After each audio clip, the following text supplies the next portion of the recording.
पाकिस्तान और कतर की सालिसी के बावजूद ईरानी वजीर खारजा की जानिब से बाकायदा मुज़ाकरात ना होने का बयान सामने आ गया। इस डेडलॉक को दोबारा डायलॉग में बदलते हुए हम देख सकेंगे।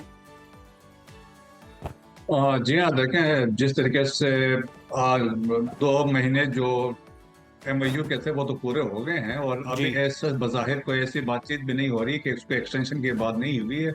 लेकिन उसके दरमियान में देखें ना कि वो खैर वो भी नाम निहात एक सीज फायर ही था जिसमें के दौरान हमने देखा है अमेरिकन स्ट्राइक्स भी होती रही हैं, फिर ईरानी स्ट्राइक्स शिप्स के ऊपर होती रही हैं।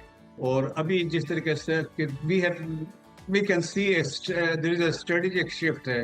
अब अमेरिका का जो मिलिट्री है वो इकोनॉमिक प्रेशर पे आ गया है और वो अब इकोनॉमिक प्रेशर को एज ए टूल के तौर पे वो इस्तेमाल करना चाह रहा है मजीद, ताकि मुश्किलात और प्रेशर ईरान पे डेवलप कर सके।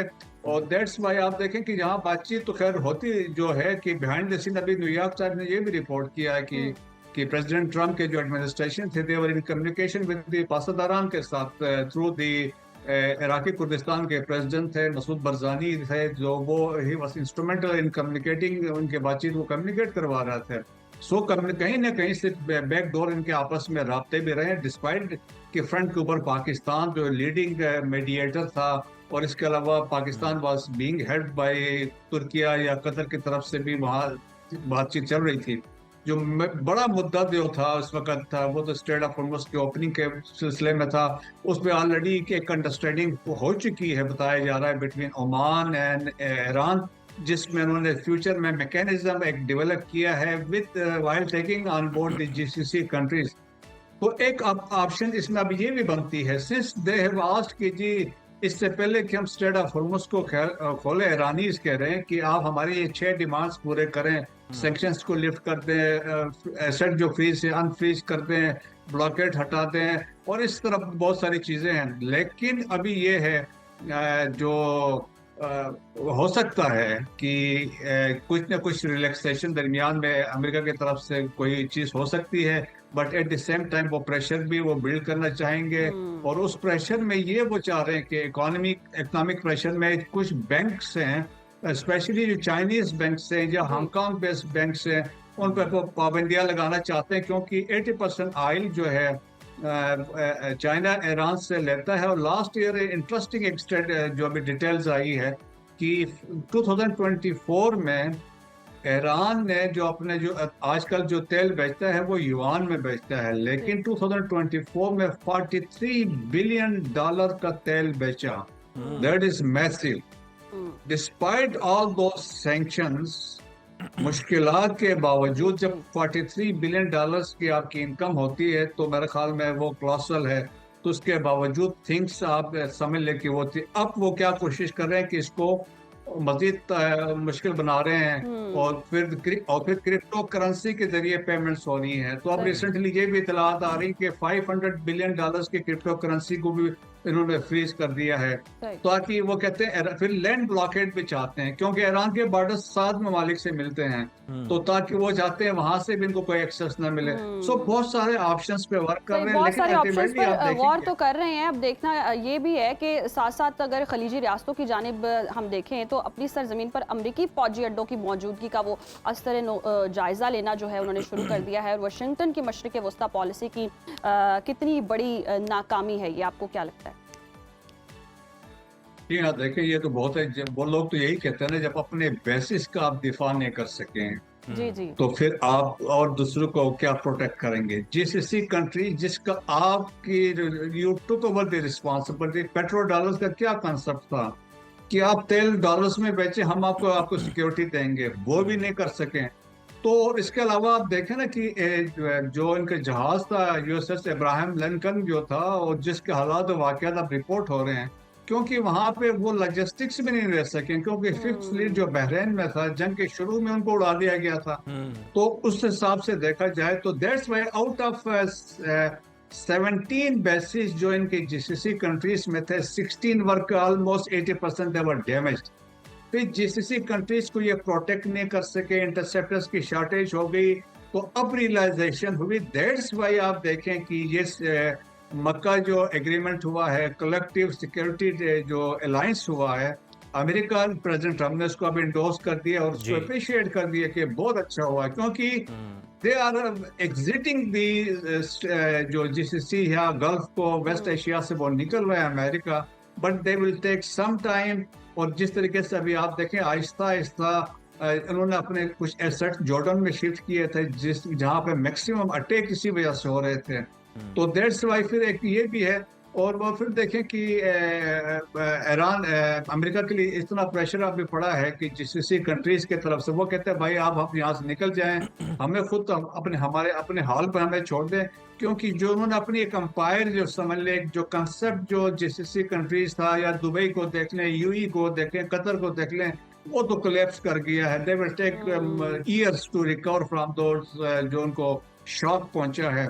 और फिर अभी वो उनको भी समझ में आ गई है कि ज्योग्राफी को आप चेंज नहीं कर सकते हैं, आप अपने नेबर्स को चेंज नहीं कर सकते हैं। दी ओनली थिंग इज कि आपने एमिकबली म्यूचुअल ट्रस्ट के साथ इसी खित्ते में रहना है।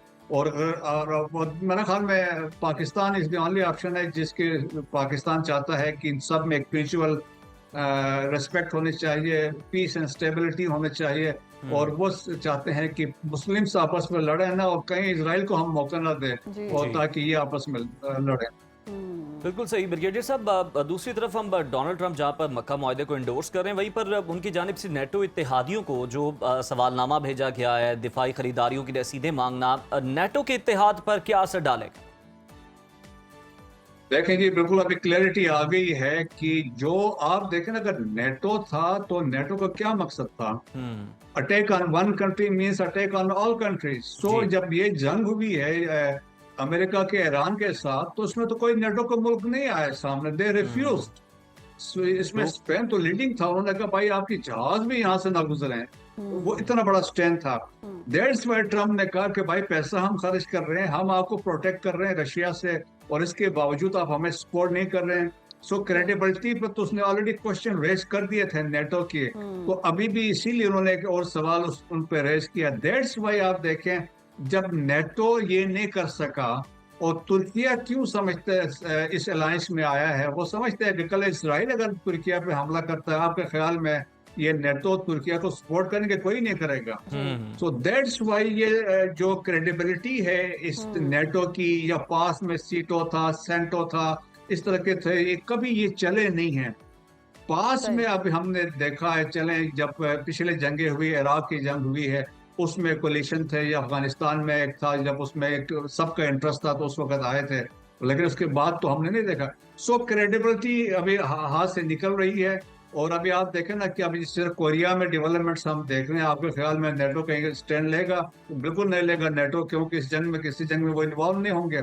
दैट्स व्हाई अभी एक और डेवलपमेंट आपने देखी होगी, यूनाइटेड किंगडम, और उन्होंने कहा कि हम अपना एक न्यूक्लियर अम्ब्रेला को डेवलप करते हैं। उन्होंने कहा we don't rely on no America. अब जिस तरह यूनाइटेड किंगडम है, फ्रांस और जर्मनी है, वो एक अलग अपना सिस्टम डेवलप कर रहे हैं अगेंस्ट रशिया। सो वो जो ट्रस्ट है बिटवीन दीज कंट्रीज, वो भी अभी निकल रहा है। और जो नेटो का कंसेप्ट है आहिस्ता आहिस्ता निकल रहा है। दैट्स व्हाई ट्रम्प ने कहा था ना कि हम अब वेस्टर्न हेमिस्फीयर को कंसंट्रेट करेंगे, तो लाइक फ्यूचर में वो इसी तरह होगा। बिल्कुल बसूर साहब, ट्रस्ट तो बिल्कुल नहीं रहा। इस सारी कंडीशन में ईरानी आर्मी चीफ की तरफ से अमरीकी फौजियों को निशाना बनाने पर इनाम का ऐलान, ये आप क्या समझते हैं खित्ते में अस्करी कशीदगी को किस हद तक बढ़ा सकता है? देखें, ये रेट्रिक से कुछ भी नहीं है, और ये मुमकिन भी नहीं है, क्योंकि ये टिट फॉर टेट वाली बात होनी है।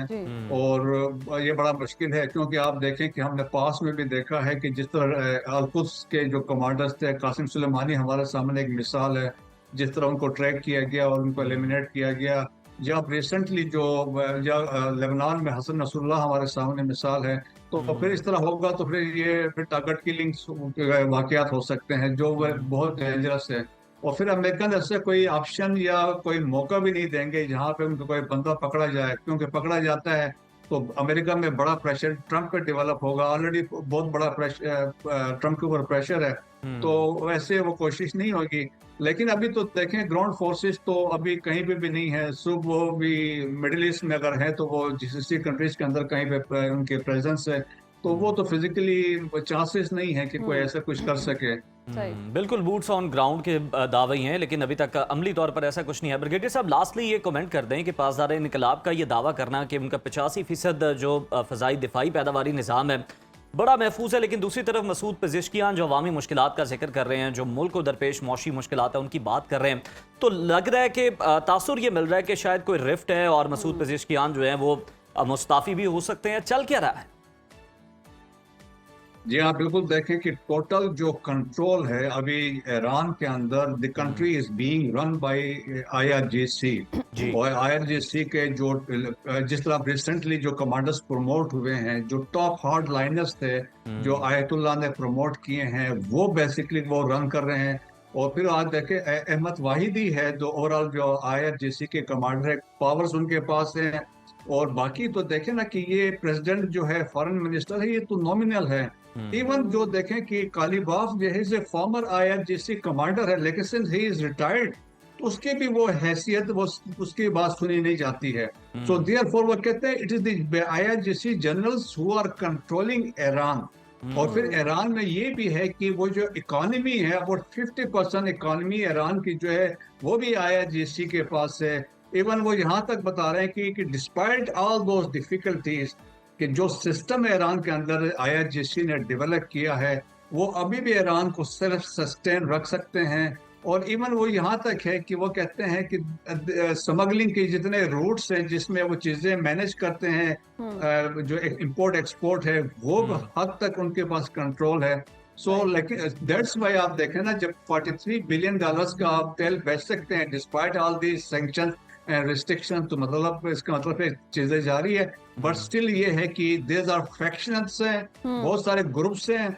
एक तो IRGC है जो कंट्री को कंट्रोल कर रहा है, फिर एक पॉलिटिकल गवर्नमेंट है जिनके पास कोई पावर नहीं है, फिर एक और ग्रुप है जो रिटायर्ड फॉर्मर IRGC के लोग हैं, जिस तरह कालीबाफ है, मोहसिन रजाई वगैरह हैं, ये लोग हैं। तो इनके भी एक अलग ग्रुप है।